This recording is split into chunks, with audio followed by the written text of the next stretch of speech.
curso tem dois blocos. O primeiro bloco é histórico, o segundo bloco é mais estrutural ou temático. Como já disse, o conflito é um conflito extremamente complexo. Sim? Tem, por isso, muitas razões e causas que, ao decorrer do tempo, vocês vão entender melhor. Certos de vocês já levam para o curso um entendimento por ter lido coisas, por estado em contato com pessoas da região, por visitas pessoais ou por ascendência pessoal. Então, já entendo que isto vale para muitos de vocês e isto é também um recurso. Mas nós devemos a nós mesmos de dar suficiente atenção para entender as raízes deste conflito.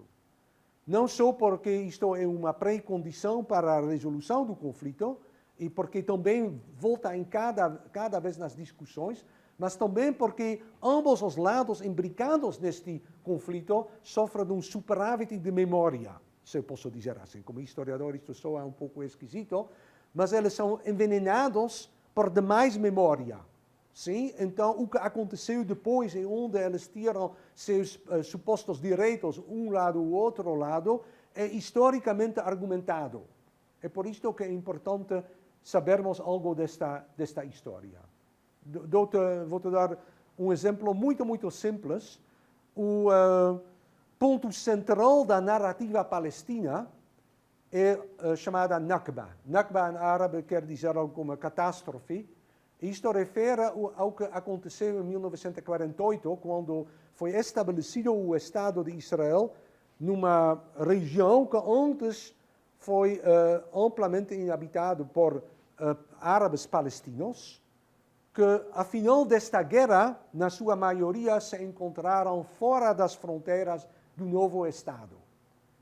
E então, na experiência destes árabes palestinos, eles perderam suas terras, eles perderam sua coerência social, e eles foram jogados fora pelo exército israelense. Então, nós falamos de um processo de expulsão. Obviamente, Israel nega isto, e você já pode imaginar as montanhas de livros e os rios de tinta dedicados para um a comprovar seu ponto, pelo outro a desprovar este ponto. Isto é uma questão histórica. Aconteceu, não aconteceu, aconteceu um pouco, aconteceu sim aqui e não ali, etc. Podemos apontar muitos matizes, nuances, mas esta narrativa é o ponto central do autoentendimento e do processo autojustificador dos palestinos, como do lado sionista temos outras narrativas. Então, é uma narrativa histórica. Nós precisamos, então, dedicar um pouco de tempo a esta questão histórica. Depois vai ter um segundo bloco onde vamos chegar mais ou menos à atualidade. A atualidade eu chamo, digamos, desde os últimos 10 ou 15 anos. E ali vamos dar um pouco de atenção a vários aspectos temáticos que eu explico depois, internacional, moral, etc. Como nós organizamos o lado histórico, que vai ser mais ou menos metade do curso? Então, preciso antes de dar um pouco pano de fundo sobre os dois grupos que ali se enfrentam. Um é o grupo judaico, que então no judaísmo, ou na população judaica, melhor dito, vai se desenvolver a ideologia que criou o Estado de Israel e criou o conflito com isto, que é o sionismo. E, por outro lado, nós temos a população árabe-palestina, que amplamente é muçulmana, mas não totalmente. Então, nós precisamos saber algo da história nos séculos anteriores destes dois grupos para contextualizar o conflito.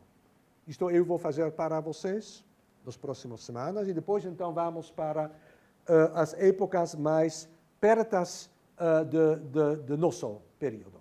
Então, nos últimos séculos, o que hoje é Israel e Palestina integraram império que hoje não mais existe, que foi o Império Turco-Otomano.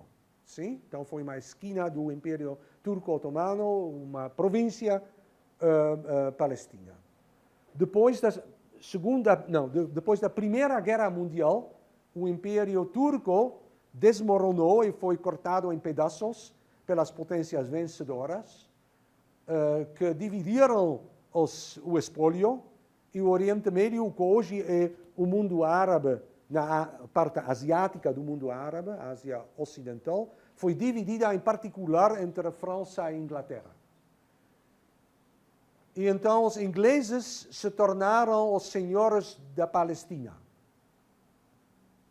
Como na época já não foi tão na moda de falar de colônias, eles chamaram de mandato. Ok? Depois eu te explico porquê.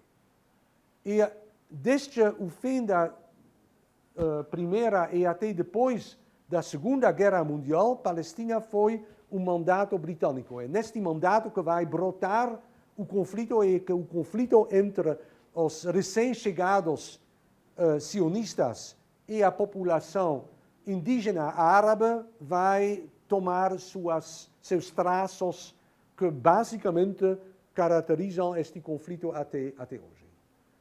E que então vai chegar ao ponto em 48 da Guerra da Independência de Israel, que no mesmo tempo foi a guerra da destruição dos palestinos como nação. Então, o que foi uma glória para os sionistas e que levou à independência do Estado de Israel, no mesmo tempo foi a maior tragédia para os palestinos. Depois tem um período de algumas décadas onde os palestinos estão em grande miséria, meio esquecidos, e Israel começa a crescer como estadinho no Oriente Médio, e 19 anos depois a guerra eclode novamente, e em 67 temos a Guerra de 6 Dias, ou Guerra de Junho de 67. Israel então vai conquistar os territórios da Península de Sinai e Gaza contra o Egito, Cisjordânia contra a margem ocidental da Jordânia, e as colinas do Golã contra a Síria. E isto por si vai provocar toda uma série de consequências. Não menos importante destas vai ser que israelenses e palestinos, israelenses de Israel e palestinos de Cisjordânia e de Gaza, vão se encontrar pela primeira vez desde uma geração, mas em condições de desigualdade, mas mesmo assim vai dar pré-condições para um tipo de difícil reconhecimento mútuo. Por outro lado, também a mesma guerra vai provocar um revivalismo judaico fundamentalista. Hoje nós falamos muito de fundamentalismo muçulmano, mas na época já houve um fundamentalismo judaico que diz estes novos territórios, Cisjordânia, que nós conquistamos nesta guerra, na realidade não são novos territórios, são velhos, antigos territórios nossos, que nós precisamos assentar, e tem para isto toda uma justificativa teológica e estratégica que nós vamos ver, mas o que é óbvio é que mais assentamentos judaicos são estabelecidos na Cisjordânia, mais difícil vai ser um processo de partilhar o território em dois estados. Um estado para os judeus e um estado para os palestinos, o que se chama a solução de dois estados. Esta solução, a comunidade internacional considera como a única saída viável para o conflito. Aliás, eu também subscrevo neste pensamento, mas é óbvio que o processo de assentamentos torna mais complicado esta saída pacífica. Mesmo assim, nós vamos ver, ao decorrer das décadas, um começo de diálogo e de negociação. E então, começo dos anos 90, ambos os lados, as lideranças políticas, vão se encontrar e fazer um passo importantíssimo para frente, um em direção do outro. E isto é o chamado processo de Oslo. Eles se encontram não eles se encontram secretamente em Noruega, em Oslo, é por isso que nós chamamos processo de Oslo, mas eventualmente eles se encontram em Washington, em frente da Casa Branca, no jardim da Casa Branca, e provavelmente todos podem visualizar esta imagem, onde o presidente da época, Bill Clinton, então, tem por um lado a mão sobre os ombros de Yitzhak Rabin, o então premier israelense, e o outro sobre os ombros de Yasser Arafat, o líder da OLP. Ele mais ou menos força eles a se dar mutuamente a mão, e dar a mão simboliza o reconhecimento mútuo. Mas com isto, obviamente, ainda não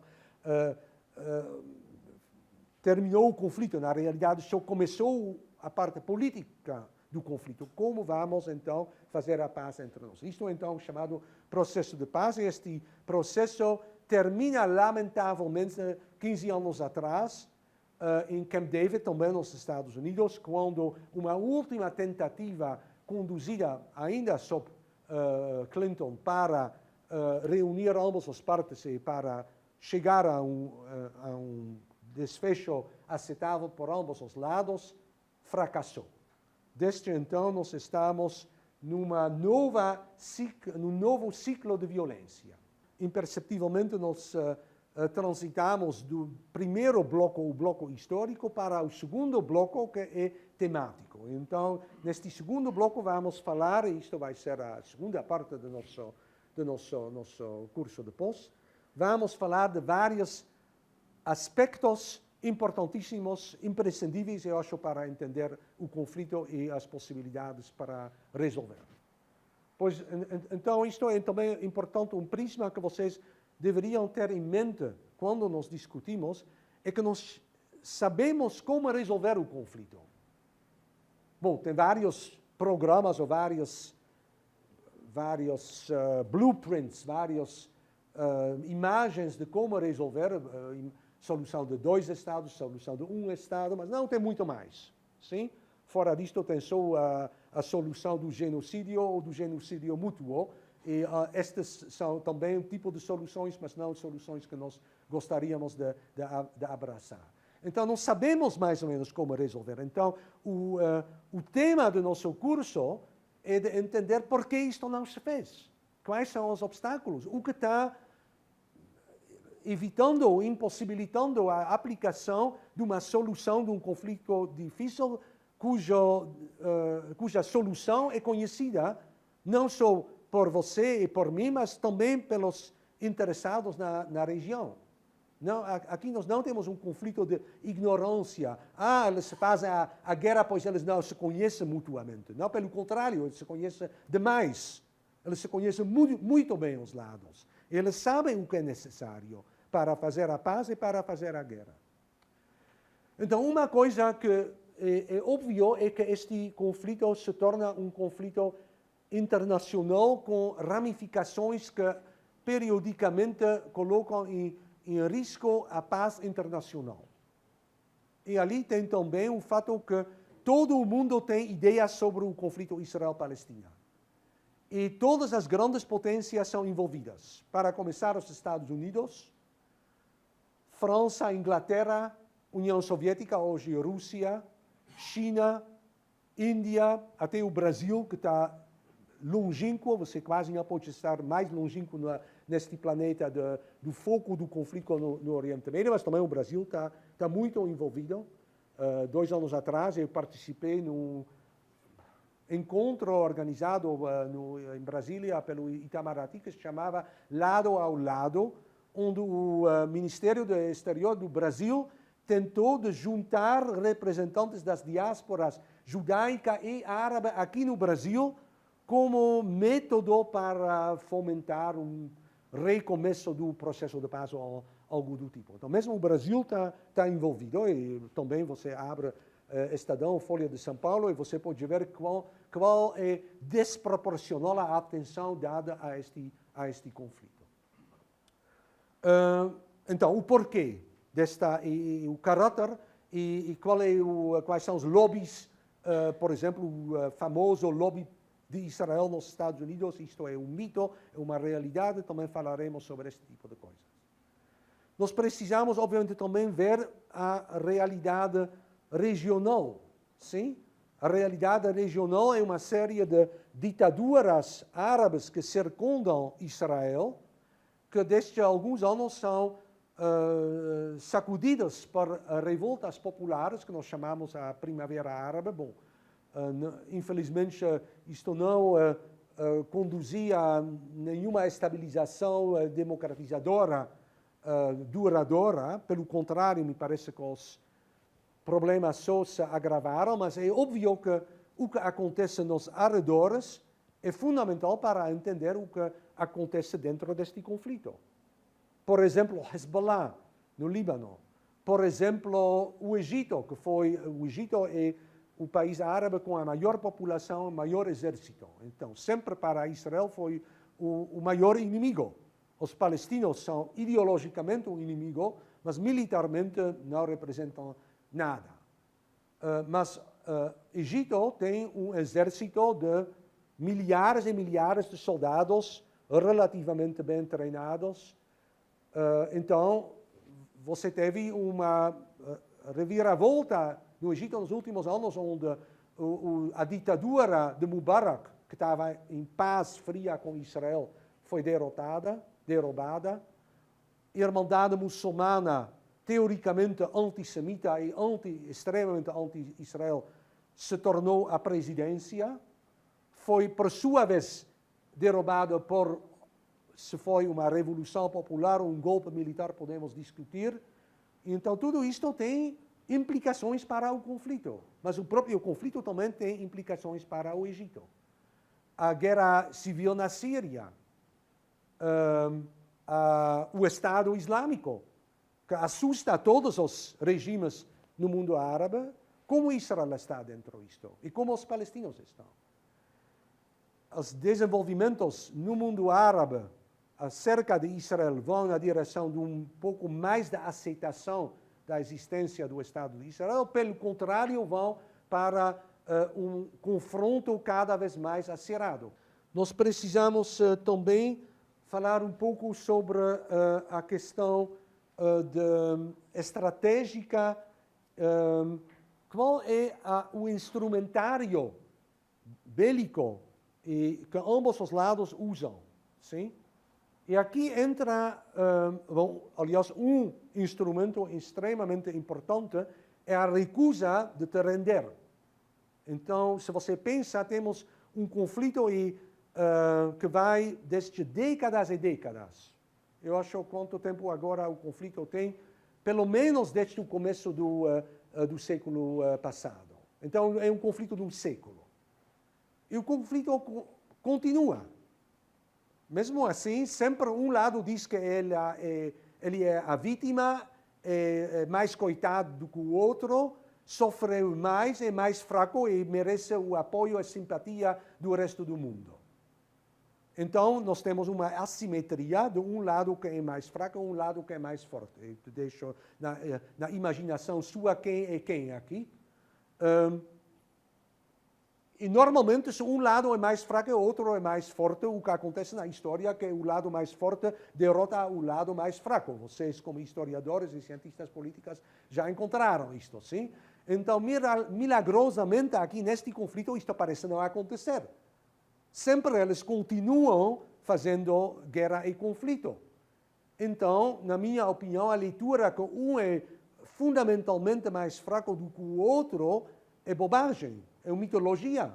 A realidade é que um é mais fraco nisto e mais forte em um outro aspecto, e o total dos aspectos e dos recursos mais ou menos se equilibra. Exatamente o grosseiro equilíbrio entre ambos estes inimigos que permite e que viabiliza a continuação do conflito.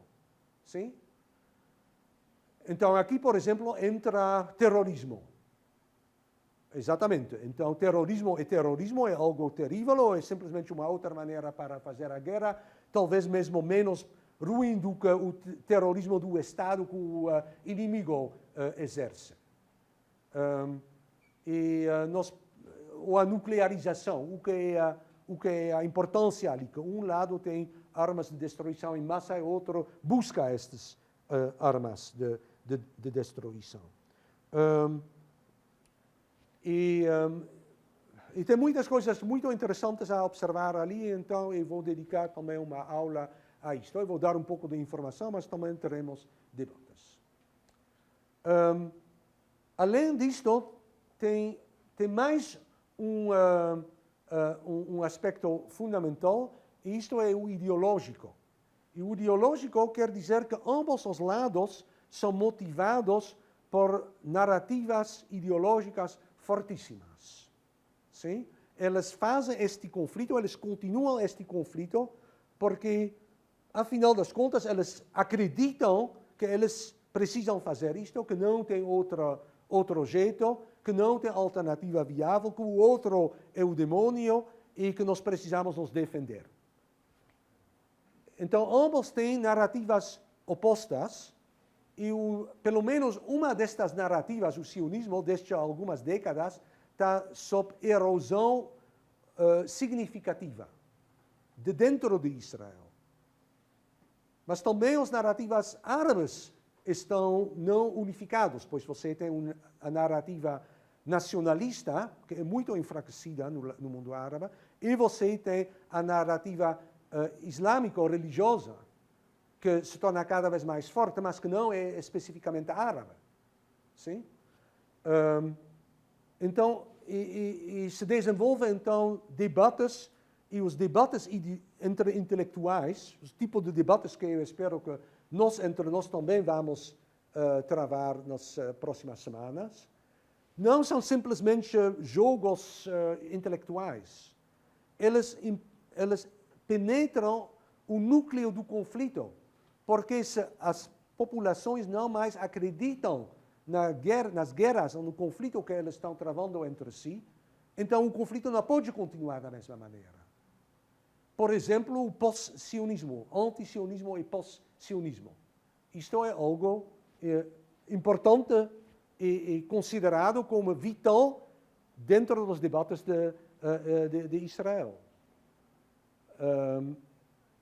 Ontem, não sei exatamente por que eu estou dizendo isto, mas me chega agora à mente um pequeno, nem uma anedota, mas in the Times of Israel, que é um jornal, aliás, bastante sólido, israelense, que você pode em inglês seguir dia a dia, extremamente informativo. Estava ontem uma imagem de Makram Khoury, que é um ator palestino, mas ele é um cidadão israelense, um árabe israelense, que em Israel é um dos mais famosos atores, também pró-palestino, e ele está agora no artigo como incorporando o papel de Shylock no Mercador de Veneza, se chama assim o jogo de Shakespeare, que é considerado como meio antissemita, e onde um mercador judaico em Veneza, então, pede de maneira obcecada uma parte da carne de alguma pessoa que deve a ele dinheiro. Então ele diz, seja você me dá o dinheiro, seja eu quero um livro de sua carne. Então isto se tornou na Pluma de Shakespeare, uma das peças teatrais muito importantes, mas que também historicamente tiveram conotações antissemitas. Agora, dentro de Israel, esta peça é apresentado e o papel do judeu ali é jogado, é assumido por um ator palestino. Sim? Pode seguir ali as complicações identitárias que estão o subtexto não dito desta coisa. Bom, então, para dizer como questões ideológicas, questões identitárias, são o corpo mesmo do conflito.